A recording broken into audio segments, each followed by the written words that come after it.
राधे राधे। राधा रानी की कृपा आप सब पर सदा बनी रहे। आप सभी को हरियाली तीज की हार्दिक शुभकामनाएं। इस साल हरियाली तीज का व्रत और पर्व 27 जुलाई को मनाया जाएगा। आज की इस वीडियो में हम हरियाली तीज की पूजा विधि के बारे में जानेंगे। तो चलिए हम अपनी इस वीडियो को शुरू करते हैं। हरियाली तीज के दिन आप सुबह उठकर स्नान आदि से निवृत्त होकर साफ सुथरे वस्त्र धारण करें, सोलह श्रृंगार करके अच्छे से तैयार हो। उसके बाद या तो आप सुबह पूजा कर सकते हैं या शाम को भी हरियाली तीज की पूजा कर सकते हैं।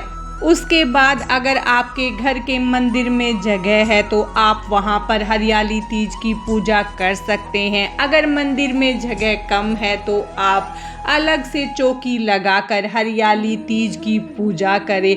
जहां पर आप चौकी लगाएंगे सबसे पहले उस स्थान को अच्छे से साफ करें। उसके बाद वहां पर गंगा जल छिड़क ले, फिर वहां पर एक चौकी लगाएं। चौकी पर लाल रंग का कपड़ा बिछा ले, फिर अक्षत या पुष्प का आसन देकर शिव परिवार की मूर्ति या तस्वीर को स्थापित करें। उसके बाद एक थाली रखें, उसके बाद एक कटोरी रखें। कटोरी के ऊपर जो हमने माता गौरी, गणेश जी और शिवलिंग का मिट्टी से निर्माण किया है उसको रखें। कटोरी पर हम इसलिए रखेंगे कि जब हम अभिषेक करें तो हमारी मूर्तियां गले ना। अब हम भगवान के सीधे हाथ की तरफ चौकी पर कलश स्थापना करेंगे। उसके लिए पहले अक्षत से अष्टदल कमल का निर्माण करेंगे। फिर हम एक कलश लेकर उस पर रोली से स्वास्तिक बनाएंगे और उसके कंठ पर कलावा बांधेंगे। फिर उसे शुद्ध जल से भरेंगे। अब उसके अंदर एक हल्दी की गांठ, सुपारी, लौंग, इलायची और एक सिक्का, थोड़े से अक्षत डालेंगे।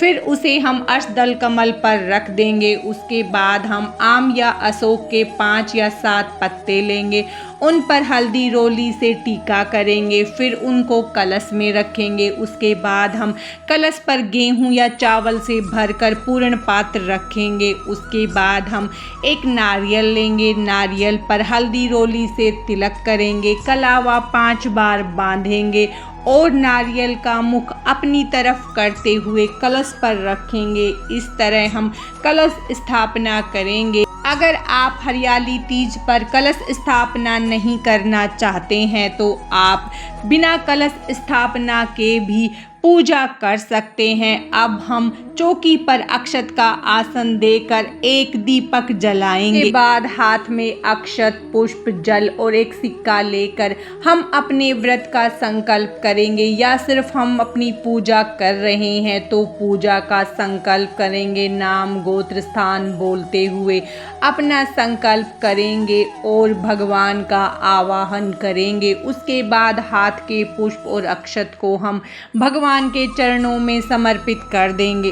अब हम पहले शुद्ध जल से सभी का अभिषेक करेंगे। फिर हम कच्चे दूध या पंचामृत से सभी का अभिषेक करेंगे। उसके बाद हम फिर से शुद्ध जल से सभी का अभिषेक करेंगे। फिर हम सबसे पहले भगवान गणेश को हल्दी और रोली से तिलक करेंगे। उसके बाद हम माता गौरी को तिलक करेंगे। फोटो में भी विराजित गणेश जी, कार्तिकेय जी और माता गौरी को तिलक करेंगे। कलश को और दीप को भी तिलक करेंगे। फिर हम चंदन से भगवान शंकर को तिलक करेंगे, त्रिपुंड बनाएंगे। फोटो में विराजित भगवान को भी हम चंदन से तिलक करेंगे। उसके बाद हम गणेश जी को जनेऊ समर्पित करेंगे। फिर हम भगवान शंकर को जनेऊ समर्पित करेंगे और माता गौरी को हम चुनरी समर्पित करेंगे। उसके बाद हम सभी को अक्षत समर्पित करेंगे। अब हम सभी को वस्त्र स्वरूपी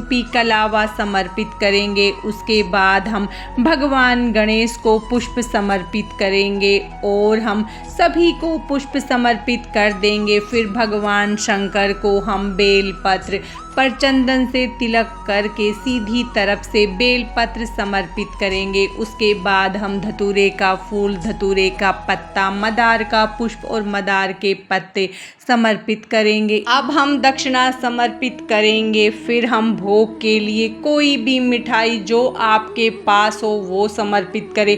हरियाली तीज पर घेवर का विशेष महत्व होता है। या आप कोई भी मिठाई समर्पित कर सकते हैं, या आपने घर पर जो पकवान बनाए हैं वो भोग रूप में समर्पित करें। उसके बाद हम कोई भी ऋतु फल समर्पित करेंगे। फिर हम सभी को धूप दिखा देंगे। उसके बाद हम माता गौरी को श्रृंगार का सामान समर्पित करेंगे। आप श्रृंगार का सामान जब समर्पित करें तो उसमें से थोड़ा थोड़ा सामान माता गौरी को अर्पित कर दे। अब हम हाथ में थोड़े से अक्षत लेकर हरियाली तीज व्रत की कथा को पढ़ेंगे या सुनेंगे। कथा सुनने के बाद हाथ के अक्षत को भगवान के चरणों में समर्पित करेंगे। उसके बाद हम आरती करेंगे। या तो आप अलग से दीपक तैयार करके आरती करें, या आप कपूर से आरती करें, या आपने चौकी पर जो दीपक जलाया है उससे आरती कर सकते हैं। हम यहाँ पर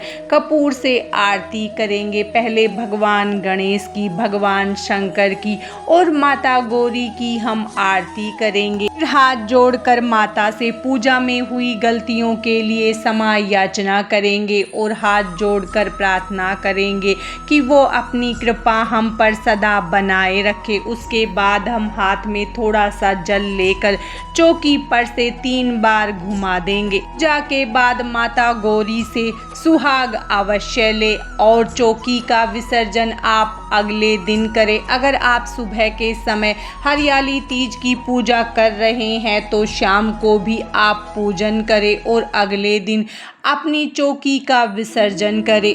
आपने जो भोग प्रसाद अर्पित किया है उसे सभी में बांट दे। उसके बाद जो श्रृंगार का सामान माता गौरी को अर्पित किया है वो स्वयं ग्रहण कर ले। जो श्रृंगार का सामान आपने अर्पित किया है उसमें से कुछ सामान प्रसाद स्वरूप आप अपने पास रखें और कुछ को दान कर दें।